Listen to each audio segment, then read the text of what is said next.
Shalom. Selamat hari Minggu bagi kita sekalian.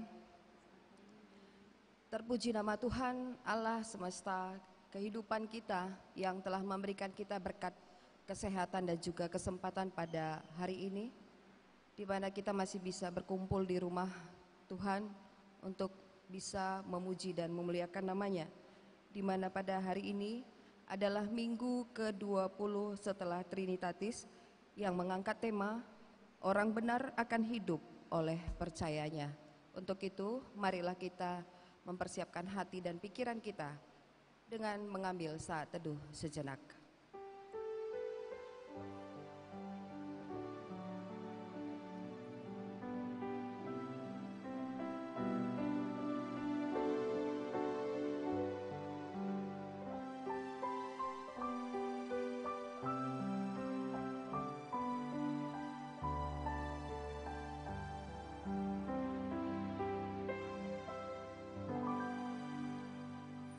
Kita angkat pujian ibadah penyembahan dari Kidung Jemaat nomor 18 ayat 1 sampai 3. Allah hadir bagi kita.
Di dalam nama Allah Bapa dan anaknya Tuhan Yesus Kristus dan Roh Kudus, Khalik langit dan bumi.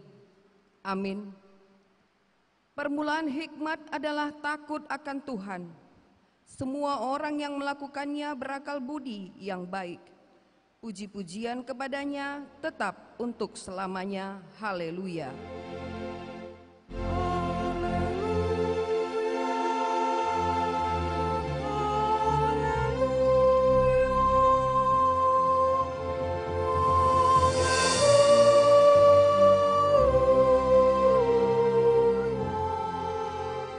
Kita berdoa. Ya Tuhan Allah yang Maha Kuasa, Bapa yang Maha Kudus, di hadapan-Mu kami bertelut sambil menyadari betapa tidak layaknya kami menghadap Engkau. Kami mengakui bahwa kami adalah orang berdosa yang pantas menerima hukuman-Mu. Namun oleh anugerah-Mu yang tak berkesudahan, Engkau mengampuni dan memulihkan kami.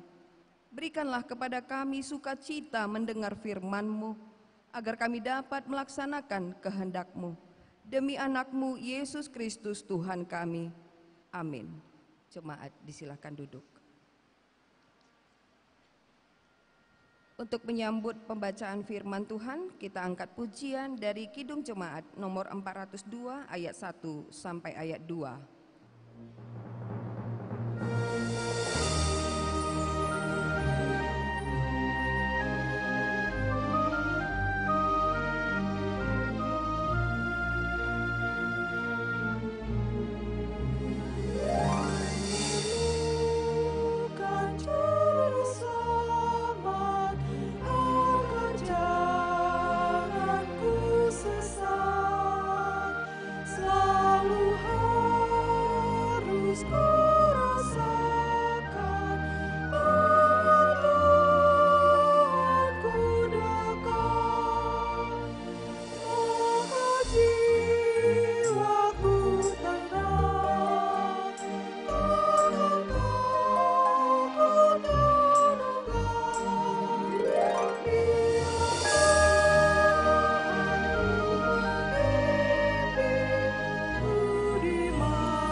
Bapak, Ibu, saudara-saudari yang terkasih, marilah kita mendengar firman Tuhan sebagai pendahuluan khotbah pada minggu ke-20 setelah Trinitatis hari ini yang tertulis di Roma 1 ayat 16 sampai ayat 17. Kita akan membaca secara bersama-sama dimulai dari ayat yang ke-16. Kita baca. Sebab aku mempunyai keyakinan yang kokoh dalam Injil, karena Injil adalah kekuatan Allah yang menyelamatkan setiap orang yang percaya, pertama-tama orang Yahudi, tetapi juga orang Yunani.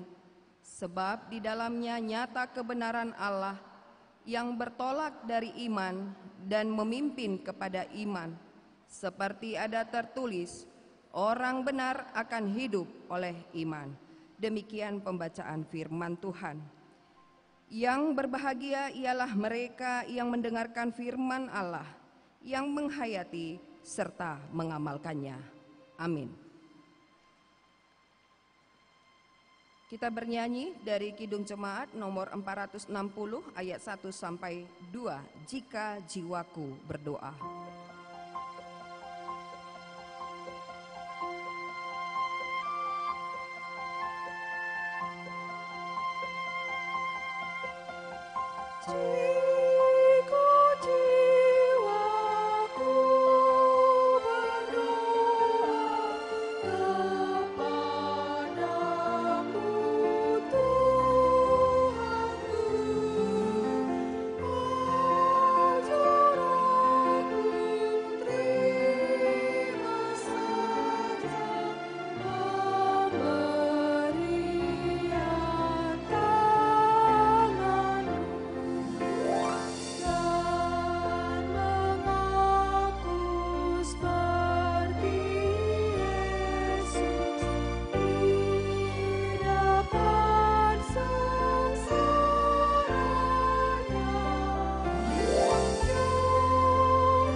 marilah kita merenungkan kembali waktu yang telah berlalu, di mana dalam kehidupan kita tentunya kita tidak pernah luput dari segala kelemahan yang boleh menjatuhkan kita ke dalam perbuatan dosa, yang boleh merugikan diri kita sendiri, melukai hati dan perasaan teman kita, saudara kita, bahkan keluarga kita, terlebih-lebih di hadapan Bapa yang di surga. Untuk itu marilah kita datang mengakui segala perbuatan dosa kita dengan berdoa di dalam hati kita masing-masing.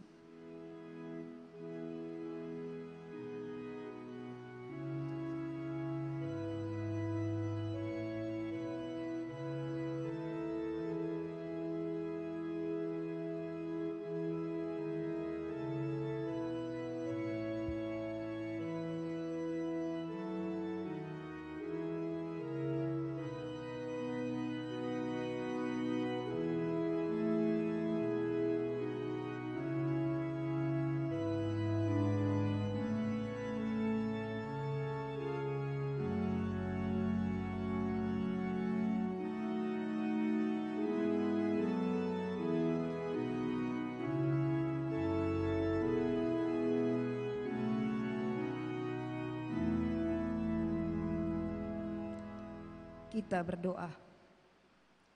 Bapa kami yang di surga, di dalam nama Yesus Kristus Tuhan kami, Engkaulah Tuhan yang Maha Kuasa, Khalik langit dan bumi, dan sumber segala kebenaran dan keadilan untuk menghakimi umat manusia. Kami datang bersembah sujud di hadapan-Mu untuk menyesali dosa dan pelanggaran kami terhadap hukum-Mu. Kami sering menuruti godaan iblis dan tabiat kami yang jahat. Sepantasnyalah kami menerima ganjaran sesuai dengan pelanggaran kami, tetapi kami telah sadar akan kejahatan kami, sehingga kami datang ke hadapan-Mu untuk menyerahkan diri dan menyesali segala dosa kami. Tolong dan kasihanilah kami, ampunilah segala dosa dan pelanggaran kami. Ya Roh Kudus, terangilah hati kami, dan teguhkanlah kami untuk melakukan apa yang berkenan kepadamu, sampai kami beroleh hidup yang kekal. Di dalam pengasihan Tuhan Yesus Kristus Tuhan kami. Amin. Janji Tuhan tentang pengampunan dosa. Tuhan adalah penyayang dan pengasih, panjang sabar dan berlimpah-limpah kasih setianya. Tidak dilakukannya kepada kita setimpal dengan kesalahan kita, seperti Bapa sayang kepada anak-anaknya, demikian Tuhan sayang kepada orang yang takut akan Dia. Segala kemuliaan bagi Allah di tempat yang maha tinggi. Amin. Kembali kita mengangkat pujian syukur dari Kidung Jemaat nomor 406 ayat 1 sampai 2. Ya Tuhan, bimbing aku.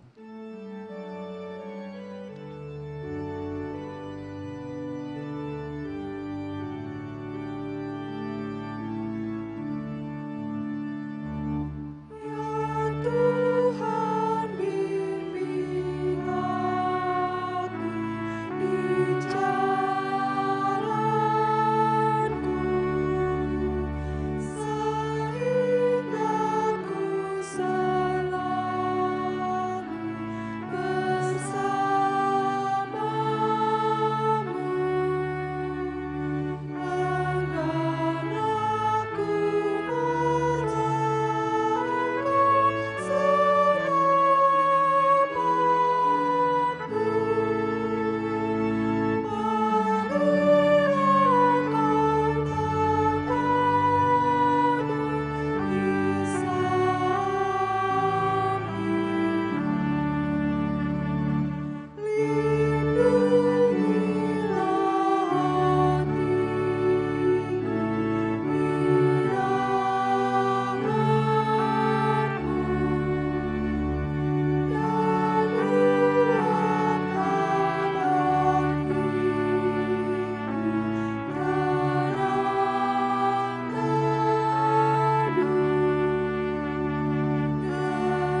Marilah kita mendengarkan firman Tuhan sebagai petunjuk hidup baru yang diambil dari Yohanes 14 ayat 6.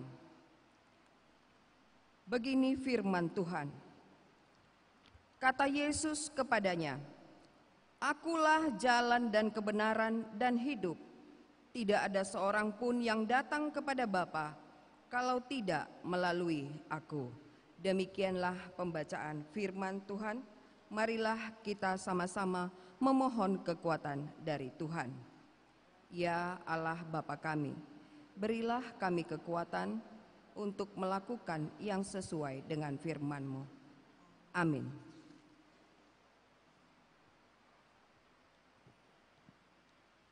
Kita akan mendengarkan persembahan vokal grup dari Administrasi Bisnis Universitas Sumatera Utara.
Kembali kita mengangkat pujian dari Kidung Jemaat nomor 388 ayat 1 sampai ayat 2. Selamat di tangan Yesus.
Bapak, Ibu, saudara-saudara yang terkasih di dalam nama Tuhan Yesus Kristus, marilah kita bersaksi mengikrarkan pengakuan iman kita bersama jemaat pada segala abad di seluruh dunia. Kita ucapkan bersama-sama. Aku percaya kepada Allah Bapa yang Maha Kuasa, Khalik langit dan bumi. Aku percaya kepada Yesus Kristus, Anaknya yang tunggal Tuhan kita, yang dikandung daripada Roh Kudus, lahir dari anak darah Maria, yang menderita di bawah pemerintahan Pontius Pilatus, disalibkan, mati dan dikuburkan, turun ke dalam kerajaan maut, pada hari ketiga bangkit pula dari antara orang mati, naik ke surga, duduk di sebelah kanan Allah Bapa yang Maha Kuasa, dan akan datang dari sana untuk menghakimi orang yang hidup dan yang mati. Aku percaya kepada Roh Kudus, gereja yang kudus dan am, persekutuan orang kudus, pengampunan dosa, kebangkitan daging, dan hidup yang kekal. Amin. Jemaat disilahkan duduk. Untuk menyambut pemberitaan sabda Allah, kita angkat pujian dari Kidung Jemaat nomor 413 ayat 1 sampai ayat 3. Tuhan pimpin anakmu.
Terima kasih Allah Bapa yang Maha Baik.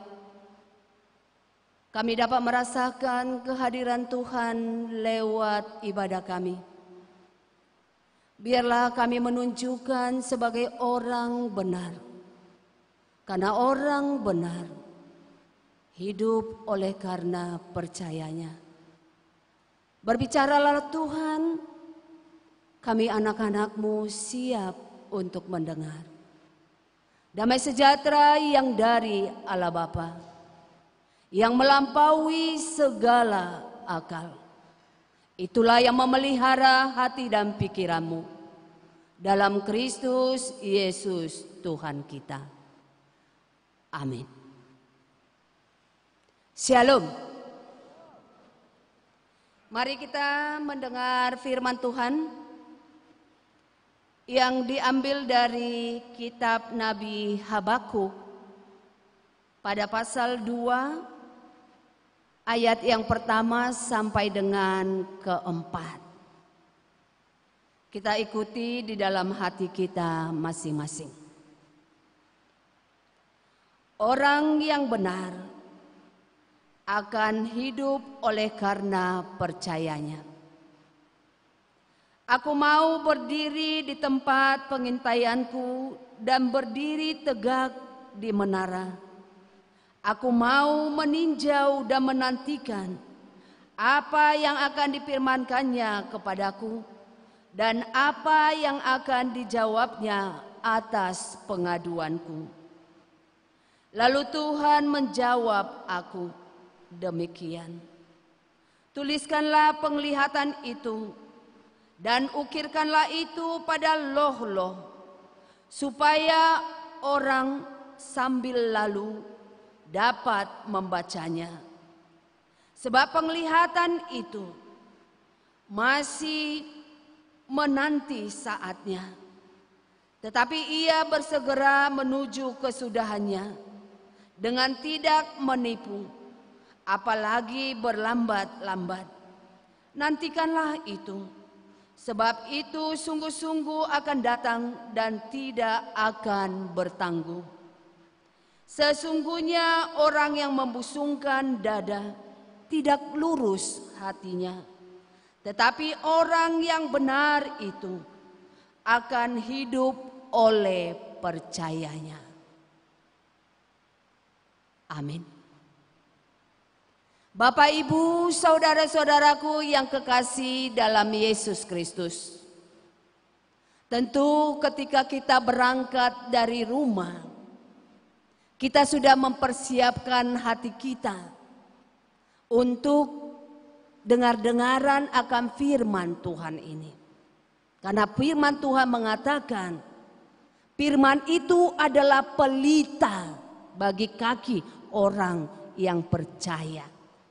Kalau kita sudah mempersiapkan diri untuk mendengar firman Tuhan ini, apa yang kita rasakan ketika kita mendengar suara Tuhan lewat Nabi Habakuk ini?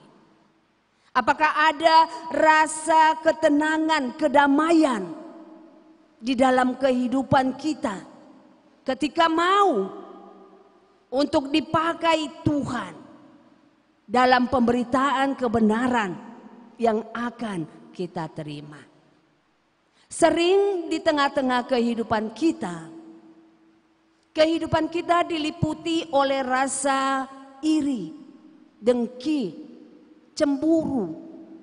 Apalagi ketika melihat orang yang jarang ke gereja, orang yang melakukan perbuatan jahat, tapi hidupnya makmur-makmur, kehidupannya berkecukupan.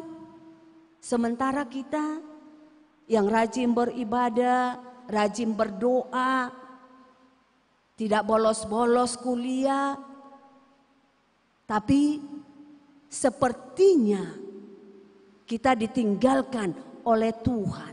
Sepertinya kita jauh dari berkat-berkat Tuhan.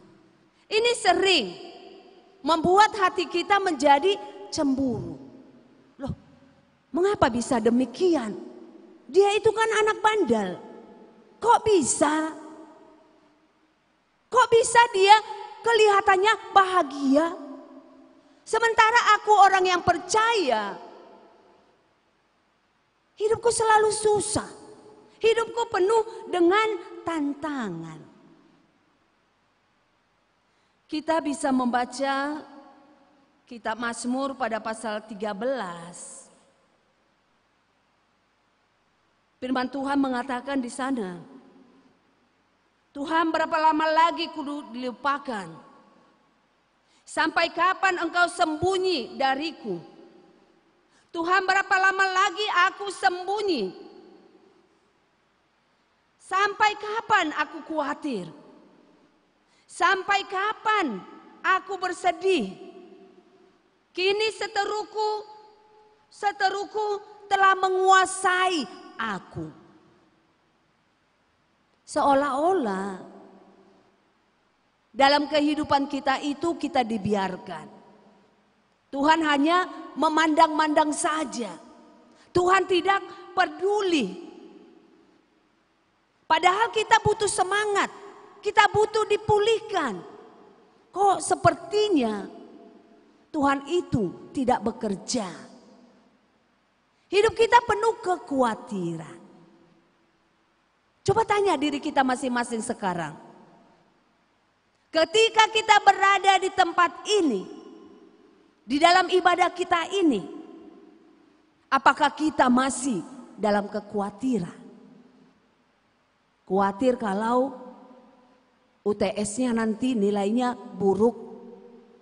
Atau khawatir kalau pekerjaannya nanti tidak bisa sempurna. Hidup penuh kekhawatiran. Kita perlu pertobatan untuk itu. Orang yang percaya, dia akan hidup oleh imannya. Karena dengan iman tidak ada lagi rasa khawatir.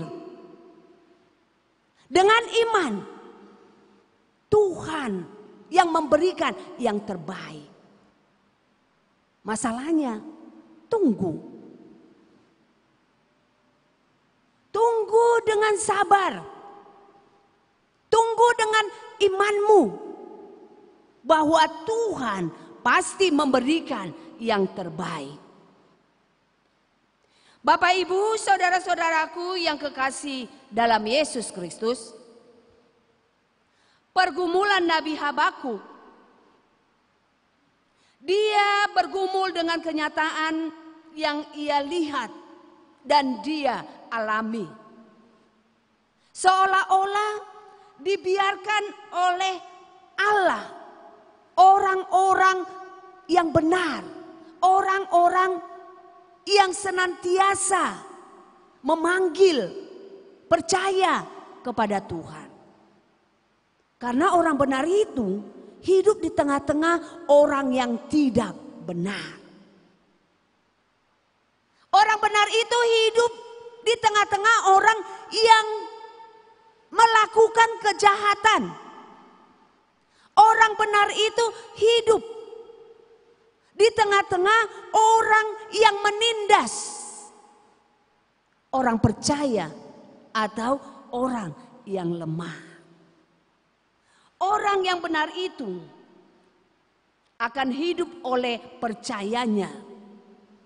Itu yang dikatakan Allah kepada Nabi Habakuk. Meskipun dia melihat bahwa orang-orang membusungkan dada, orang-orang hidup di dalam kesombongan di tengah-tengah orang yang percaya. Bagaimana kehidupan orang yang membusungkan dada atau orang yang sombong? Dia ini merasa bahwa dia yang benar, dia yang hebat. Kalau bukan karena aku. Ini yang selalu terucap di dalam kehidupan orang-orang yang sombong. Tapi orang yang benar, hidupnya akan selalu berpegang teguh pada imannya. Apapun pergumulan di dalam kehidupannya, dia akan selalu berpegang kepada kebenaran, kepada imannya. Puji Tuhan, kalau Nabi Habakuk dia tidak sampai meninggalkan Tuhan. Oleh karena dia melihat keberadaan daripada orang benar itu hidup di dalam penderitaan, sementara orang yang tidak benar itu hidup di dalam kebahagiaan, kemakmuran. Dia hanya bertanya kepada Tuhan, "Mengapa Tuhan? Berapa lama lagi kau biarkan Tuhan?" Itu pertanyaan daripada Nabi Habakuk. Maka Tuhan memberikan tugas kepada Nabi Habakuk. Tuliskan apa yang kau lihat itu ke batu loh. Supaya ketika orang lewat, mereka tahu. Mereka sadar bahwa Tuhan tetap bekerja. Tuhan tetap melakukan keadilan. Itu yang mau kita ambil lewat firman Tuhan ini. Sekalipun hidup kita di dalam masalah, penuh dengan tantangan, karena setiap orang di dalam dunia ini tidak terlepas akan hal itu. Ia pasti mengalami masalah. Dia pasti mengalami banyak pergumulan kehidupan. Apalagi orang percaya. Tuhan tidak pernah menjanjikan jalannya mulus-mulus. Tapi Tuhan mengatakan bahwa Dia senantiasa menyertai. Walaupun banyak pergumulan, Tuhan Allah menyertai kita, semuanya akan dapat kita atasi. Karena kuasa dan kekuatan Tuhan itu yang akan nyata bagi orang-orang yang benar. Jangan hidup di dalam kekhawatiran. Hiduplah di dalam kesabaran, teguhlah di dalam imanmu. Pasti Tuhan akan menunjukkan yang terbaik di dalam kehidupan kita. Pernah ada seorang penerjun dari Angkatan Bersenjata Amerika Serikat. Ketika dia terjun payung, ada 50 kali lebih dia melakukan hal itu. Tapi dia nyaman-nyaman saja. Dia tidak pernah mendapat cedera. Paling kalaupun tergores karena terpeleset sedikit. Ada lebih 50 kali dia lakukan itu. Tentu kehidupannya penuh kekhawatiran. Bagaimana aku ketika akan terjun dengan payung ini? Hidup di dalam kekhawatiran. Namun karena kekhawatirannya itu membuat dia hati-hati. Dia berhasil lebih dari 50 kali melakukan namun tidak cedera. Tapi ketika dia memasuki masa pensiun, mau santai-santai di rumah, kebetulan dia berjalan di atas karpet. Karpet ini bergerak. Lalu dia tersandung mengenai tulang rusuknya. Dia tidak khawatir ketika itu. Karena dia sudah santai di tengah-tengah rumahnya. Namun bisa kehilangan 4 tulang rusuknya. Apa yang mau saya katakan untuk kita sebagai pesan moral dari contoh itu? Tidak ada artinya kita hidup di dalam kekhawatiran. Kalau kita tidak menyerahkan kehidupan kita ini kepada Tuhan, kapan saja pun kita bisa mengalami musibah, cedera, atau mengalami masalah. Tapi ketika kita mengandalkan Tuhan, apapun tantangan dalam kehidupan kita, kita pasti memenangkan itu. Bapak Ibu, saudara-saudaraku yang kekasih dalam Yesus Kristus, Tuhan tidak pernah terlambat untuk membimbing orang-orang yang percaya. Dan Tuhan tidak pernah terlalu cepat untuk membimbing, menyelamatkan, memberikan kebahagiaan kepada orang-orang yang benar. Karena itu, lewat firman Tuhan ini, mari kita melihat beberapa hal. Ada 2 hal yang perlu kita pelajari lewat firman Tuhan ini.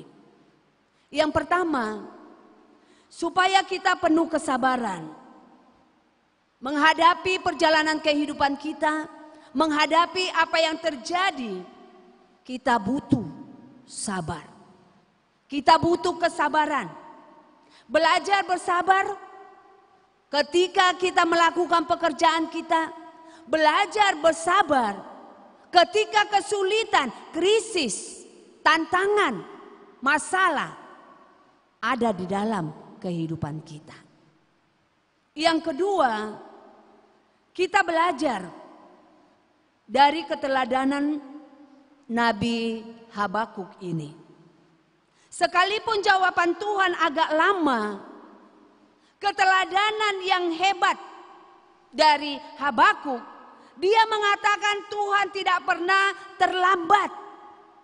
Dan Tuhan tidak pernah terlalu cepat. Yang terbaik, tepat pada waktunya, indah pada waktunya. Itu yang harus kita imani lewat firman Tuhan ini. Ada satu ilustrasi dari pengalaman seorang dosen yang ada di Jepang. Dia datang dari Eropa dan dia beragama Kristen.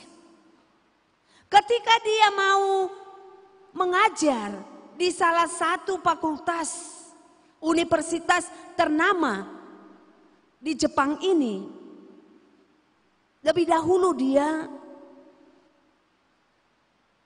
membuat perjanjian. Agamamu apa? Kristen. Perjanjian yang harus dia tanda tangani. Ketika dia menyampaikan mata kuliahnya atau mengajar, dia tidak boleh memberitakan firman Tuhan. Dia tidak boleh menyinggung, bercerita bagaimana sebagai seorang Kristen. Itu perjanjian yang harus dia tanda tangani. Dan itu dia patuhi, dia taat, dia lakukan. Ketika dia mengajar, dia tidak pernah mengatakan firman Tuhan di dalam Matius sekian atau Kejadian sekian. Dia tidak pernah menyinggung apa yang ada isi firman Tuhan di dalam Alkitab itu. Namun satu hal yang menarik, ketika dia sudah habis untuk masa kontraknya mengajar di universitas itu, pada saat perpisahan ada lebih 100 orang mahasiswa berdiri mengatakan bahwa mahasiswa itu akan mengikut kepada agamanya atau imannya. Ini sangat luar biasa. Ketika dilarang untuk berbicara akan firman Tuhan, tapi Tuhan boleh bekerja untuk menyelamatkan jiwa, untuk membuat orang menjadi orang yang beriman, orang yang benar. Dari mana? Mengapa bisa?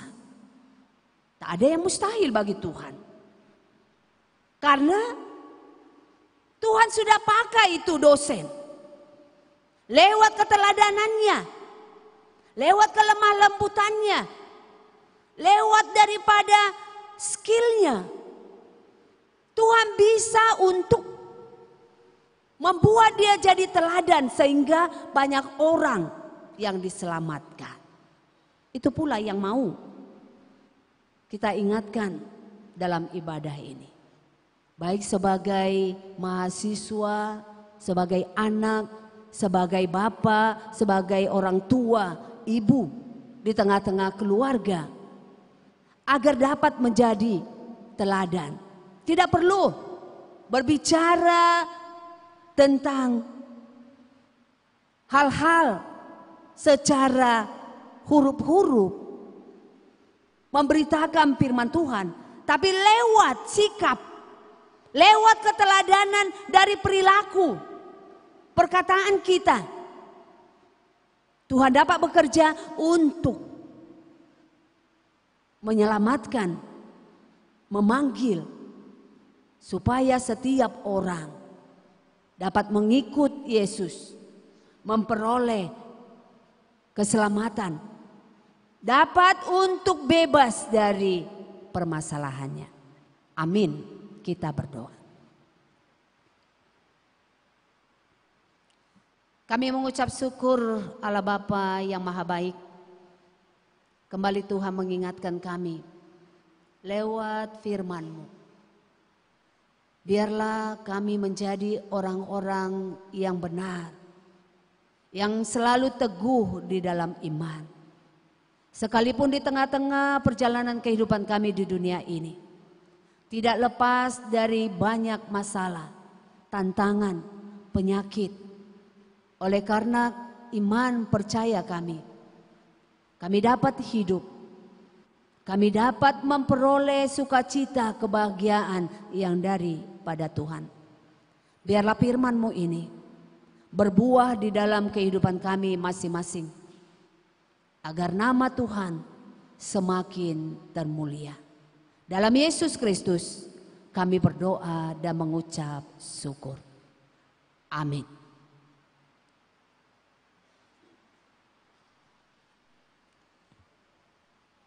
Kembali kita mengangkat pujian dari Kidung Jemaat nomor 362 ayat 1 dan 2.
Firman Tuhan penghantar persembahan kita diambil dari kitab Yunus pada pasal 2 ayat 9. Tetapi aku dengan ucapan syukur akan kupersembahkan korban kepadamu. Apa yang kunajarkan akan kubayar. Keselamatan adalah dari Tuhan. Amin.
Kita serahkan persembahan kita ini ke hadapan Tuhan, kita berdoa. Ya Allah Bapa kami yang di surga, kami mengaku dengan setulus hati, Engkaulah sumber segala berkat dan karunia. Di sini kami memberikan persembahan syukur kami kepadamu. Terimalah persembahan umat-Mu dan berkatilah menjadi alat kesaksian, persekutuan, dan pelayanan jemaat-Mu ini.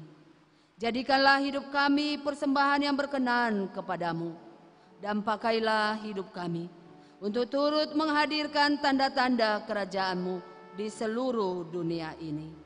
Kasih, keadilan, dan damai sejahtera, sukacita.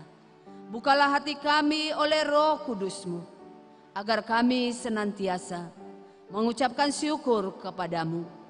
Di dalam nama Yesus Kristus Tuhan kami. Amin. Aku suka membagi pada orang tak punya, agar Tuhan dipuji tiap orang hidupnya.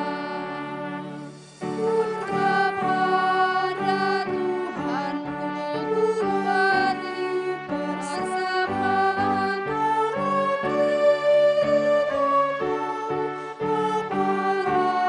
apalagi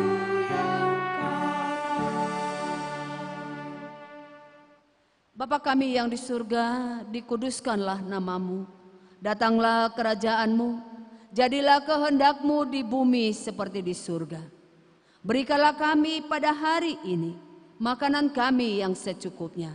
Dan ampunilah kami akan kesalahan kami, seperti kami juga mengampuni orang yang bersalah kepada kami. Dan janganlah membawa kami ke dalam pencobaan, tetapi lepaskanlah kami dari yang jahat.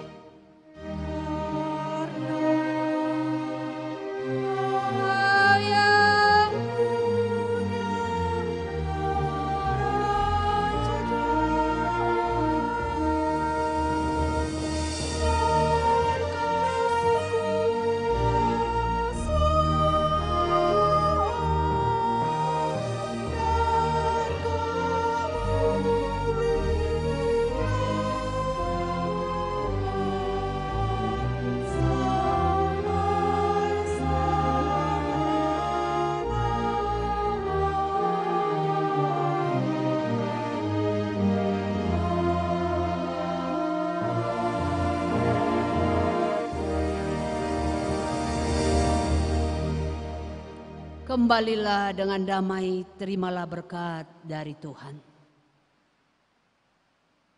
Tuhan memberkati dan melindungi engkau.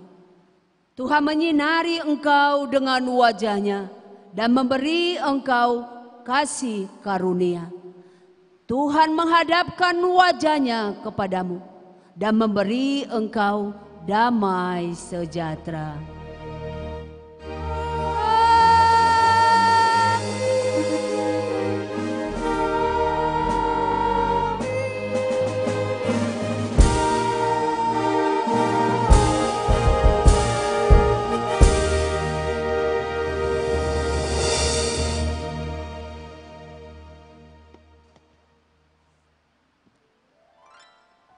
Shalom.